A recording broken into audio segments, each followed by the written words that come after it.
सिब्बल, ओवैसी और चिदंबरम साहब ने इस संविधान की शपथ लिया है। तीनों में एक और समानता है कि तीनों एडवोकेट हैं। अच्छे दो तो रेगुलर सुप्रीम कोर्ट में प्रैक्टिस करते हैं, तीसरा ओवैसी भी लंदन से पढ़े हुए हैं, तो एटलीस्ट संविधान में क्या लिखा है उनको पता है। और उन्होंने संविधान में शपथ क्या लिया है कि मैं संविधान को अक्षरशः पालन करूंगा।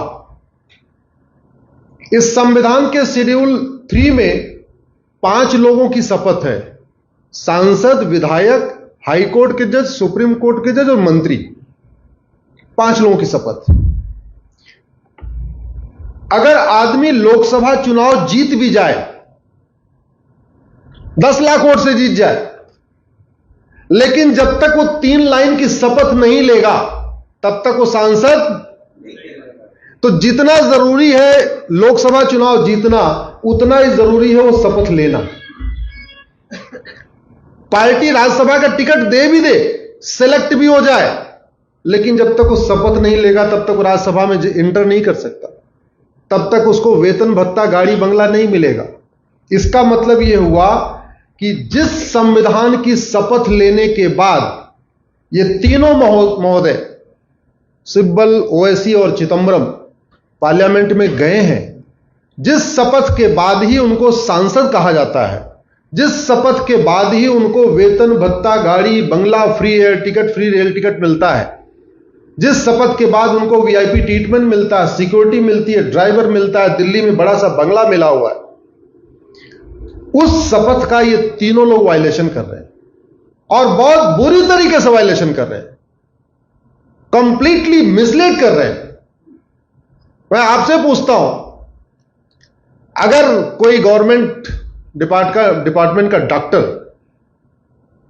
वेतन भत्ता ले लेकिन ठीक से इलाज न करे, तो क्या उसको नौकरी पे रखना चाहिए? क्या वो जोर से बोलिए। कोई ड्राइवर अगर वेतन भत्ता ले और ठीक से गाड़ी न चलाए, उसको रखना चाहिए क्या? तो फिर सांसद और विधायक जो संविधान की शपथ लेते हैं, इस संविधान की शपथ लेते हैं मैं इसका अक्षरशः पालन करूंगा, यानी मनसा वाचा कर्मणा इस संविधान को फॉलो करूंगा, एक एक आर्टिकल को फॉलो करूंगा, उसी के अंदर उसी के अनुसार बिहेवियर करूंगा, इस संविधान में लिखी हुई बातों के अनुसार मैं कानून निर्माण में सहयोग करूंगा। और वो आदमी आर्टिकल 44 पे जनता को अगर गुमराह कर रहा है, तो क्या ऐसे लोगों को संसद में बने रहने का अधिकार है क्या? इस बात पे गंभीरता के साथ चिंतन होना चाहिए कि संविधान, खासतौर पे जो मूल संविधान, अमेंडमेंट के एक बार अमेंडमेंट के ऊपर चर्चा हो, बात समझ में आता है, ठीक है, उसको आजादी 1950 के बाद सरकारों ने किया, लेकिन जिस संविधान को हमने 26 नवंबर 1949 को एडॉप्ट कर लिया और 26 नवंबर 1949 को हमने क्या कहा? We the people of India, we the Hindus of India नहीं, we the people of India have soul. हमने क्या कहा 1949 में? हम सब भारतीयों ने मिलकर तय किया है कि एक हम संप्रभु भारत का निर्माण करेंगे। एक होता है शब्द सोवरिन, एक शब्द होता है इंडिपेंडेंट। इंडिपेंडेंट का मतलब होता है स्वतंत्र और सोवरिन का मतलब होता है संप्रभु। अंतर क्या है? इंडिपेंडेंट का मतलब ठीक है हम स्वतंत्र हो गए, सोवरिन का मतलब हम हर तरीके से स्वतंत्र हो गए, हम सांस्कृतिक रूप से भी स्वतंत्र हो गए, हम भाषाई रूप से भी स्वतंत्र हो गए, हम प्रशासनिक रूप से भी स्वतंत्र हो गए, हम आर्थिक रूप से भी स्वतंत्र है। हम एक ऐसे भारत का निर्माण करेंगे जो भाषाई रूप से भी स्वतंत्र होगा, आर्थिक रूप से स्वतंत्र होगा, हमारी आर्थिक, भाषा, संस्कृति, संस्कार सब कुछ भारतीय होगा, कुछ भी विदेशी नहीं होगा।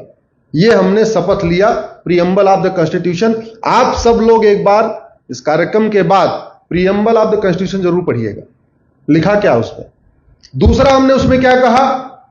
हम एक ऐसे भारत का निर्माण करेंगे जिसमें सबको इक्वलिटी ऑफ स्टेटस होगा, सबको समान अवसर होगा। तीसरा शब्द क्या डाला? ऐसे भारत का निर्माण करेंगे जिसमें सबको सोशल जस्टिस होगा। ऐसे भारत का निर्माण करेंगे जिसमें फ्रेटर्निटी होगी, भाईचारा होगा, ब्रदरहुड होगा।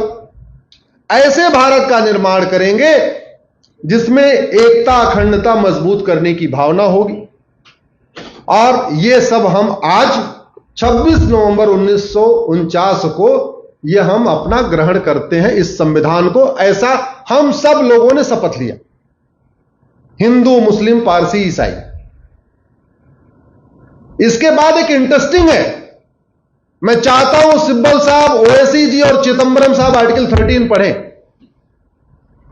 आर्टिकल 13 में लिख दिया, इस समय जो भी कानून हमने अंग्रेजों के अडॉप्ट किए हैं, अगर वो कानून हमारे प्रियम्बल के भावना के खिलाफ है और हमारे फंडामेंटल राइट्स के इथोस के खिलाफ है, यानी आर्टिकल 14 के खिलाफ है, equality before law, equal protection of law के खिलाफ है, वो सारे कानून अपने आप स्वतः निरस्त हो गए। आर्टिकल 13 में लिखा हुआ है। आर्टिकल 14 में हम सब लोग बात करते हैं equality before law, equal protection of law, लेकिन आर्टिकल 13 में उसके पहले एक डिक्लेरेशन दे दिया कि आज की डेट में जो भी कानून चल रहे हैं, और कानूनी नहीं, बहुत इंटरेस्टिंग है, बहुत ध्यान से इसको पढ़ने की जरूरत है। सिब्बल साहब इसको बहुत ध्यान से पढ़े।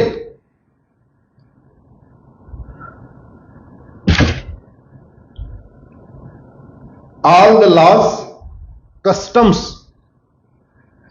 सारे कानून, सारे नियम, सारे रीति रिवाज जो अभी तक चल रहे थे लेकिन इस संविधान की भावना के खिलाफ है, वो सब आज खत्म। तो हम स्वतंत्र होते समय हमने ये भी कह दिया कि जो विदेशी संस्कृति चल रही थी, जो विदेशी कल्चर चल रहा था, जो विदेशी प्रथा थी, जो कुछ विदेशी था, वो सब स्वतंत्र खत्म हो गया। आज से भारत एक संप्रभु राष्ट्र बन गया। और आर्टिकल 13 में जब हमने ये कह दिया कि जो नियम कानून भारतीय संस्कृति के खिलाफ हैं, भारतीय कस्टम के खिलाफ हैं, फंडामेंटल राइट के खिलाफ हैं, फंडामेंटल राइट का मतलब आर्टिकल 14, 15, 16, 17 के खिलाफ है। आर्टिकल 14 का मतलब equality before law, equal protection of law. Article 15 मतलब कोई हम भेदभाव नहीं करेंगे महिला पुरुष के बीच में। आर्टिकल 16 का मतलब सबको समान अवसर देंगे। आर्टिकल 21 का मतलब सबको सम्मान पूर्वक जीवन जीने का अधिकार है। तो जो भी कस्टम, जो भी रीतियां, जो भी प्रथा, जो भी नियम, जो भी कानून यानी आर्टिकल 14, 15, 21 के खिलाफ है, वो सब खत्म हो गए। इसका मतलब सिब्बल साहब भी सुन ले, चिदंबरम साहब भी सुन ले, ओवैसी साहब भी सुन ले, शरीयत एक्ट तो खत्म हो चुका है, खत्म हो गया। केवल प्रियम्बल और आर्टिकल 13 को पढ़ ले। प्रियम्बल, आर्टिकल 13 को एक साथ पढ़ ले, शरीयत एक्ट खत्म। शरीयत एक्ट खत्म क्यों? क्योंकि वो पुरुष को 4 विवाह करने का अधिकार देता है लेकिन महिला को नहीं देता। तो भेदभाव कर दिया ना। और आर्टिकल 13 कह रहा है जो भेदभाव करने वाले कानून खत्म। पुरुष को हलाला करने का अधिकार देता है, महिला को ऐसा कोई अधिकार नहीं देता। इसका मतलब शरीयत खत्म। पुरुष को 3 तलाक का अधिकार देता है, महिला को नहीं देता। इसका मतलब शरीयत एक्ट खत्म। पुरुष को मुताह का अधिकार देता है। मुताह समझते हैं? MUTAH, मुताह। मुताह मतलब कॉन्ट्रैक्ट मैरिज, 10 दिन के लिए निकाह, 15 दिन के लिए निकाह, 20 दिन के लिए निकाह, मौज मस्ती के लिए निकाह। इसका शरीयत एक्ट खत्म। एक होता है MISYAR, मिस्यार। मिस्यार भी पुरुष को अधिकार है, महिला को नहीं है। इसका मतलब आर्टिकल 13 के अनुसार मिस्यार भी खत्म। तो जितने भी कस्टम है जिसकी दुहाई दी जा रही है कि ये भारत में सबको अपना अपना धार्मिक अधिकार है, तो धार्मिक अधिकार है, धर्म का अधिकार है, अधर्म का अधिकार नहीं। रीतियों का अधिकार है, कुरीतियों का अधिकार, जोर से बोलिए, प्रथा का अधिकार है, कुप्रथा का अधिकार नहीं। और जो कुरीतियां हैं, जो कुप्रथाएं हैं, जो अधर्म है, वो आज 26 नवंबर को खत्म हो गए। बात खत्म। इसलिए अच्छी तरीके सुन लें सिब्बल साहब, चिदंबरम साहब, वोट के लिए जो भी बोले, सच्चाई यह है कि यह खत्म हो चुका है। वैसे मैंने इन सबको सुप्रीम कोर्ट में चैलेंज किया हुआ है, मैटर चल भी रहे हैं। आने वाले टाइम में ये खत्म भी हो जाएगा।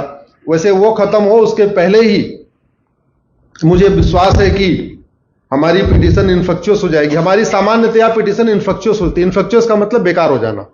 क्या होता है, कोर्ट में मैटर चलता रहता है, इस बीच में सरकार कुछ कदम उठा लेती है, हमारे पिटीशन पे फाइनल जजमेंट नहीं होता। आर्टिकल 370 में भी ऐसे ही हुआ था। हमने आर्टिकल 370 चैलेंज किया, फाइनल हियरिंग के पहले वो बेकार हो गई। 35 में चैलेंज किया, फाइनल हियरिंग के पहले बेकार हो गई।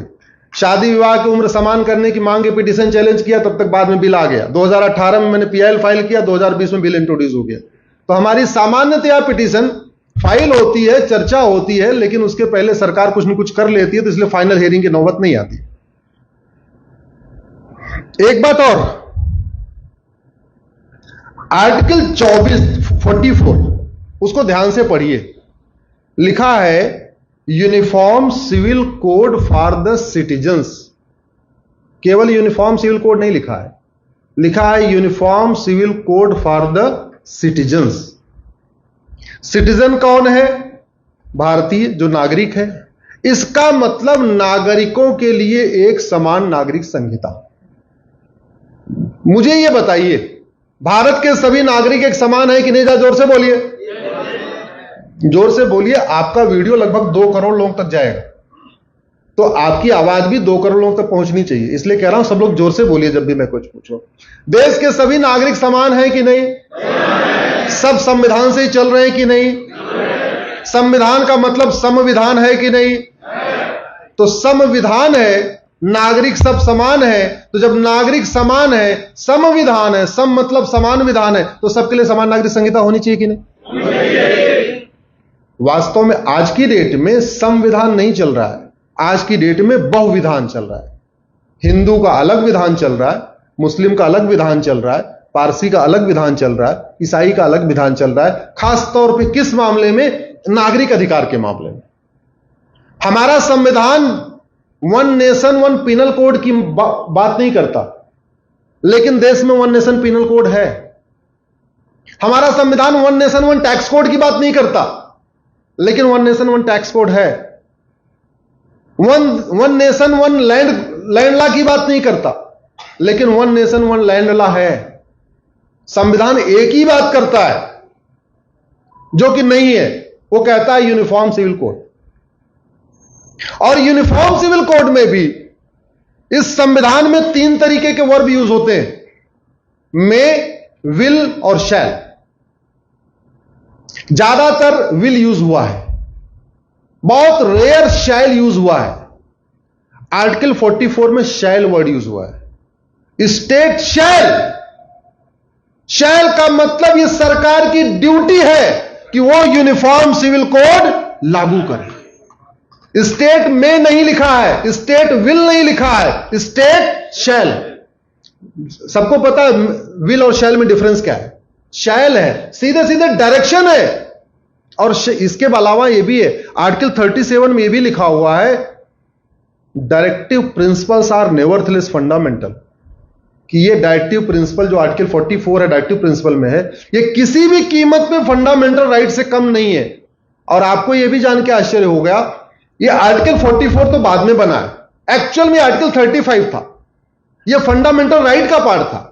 लेकिन हमारे संविधान निर्माताओं के पास इतना समय नहीं था कि वो लगे हाथ पूरा का पूरा इंप्लीमेंट कर दें, और देश का विभाजन हो चुका था, धार्मिक आधार पर विभाजन था, बहुत ज्यादा टेंशन थी।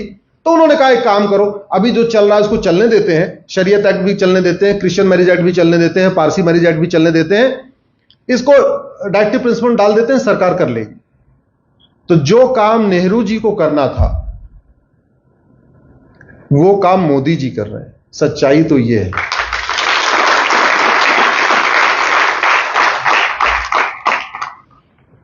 अब तक भारत में 15 लोग प्रधानमंत्री बन चुके हैं, 15 लोग प्रधानमंत्री बने हैं।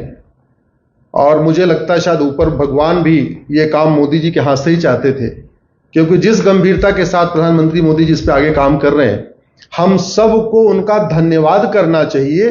धन्यवाद के साथ साथ उनके साथ मजबूती के साथ खड़े हो जाना चाहिए, और अकेले अकेले नहीं, बल्कि पूरे परिवार के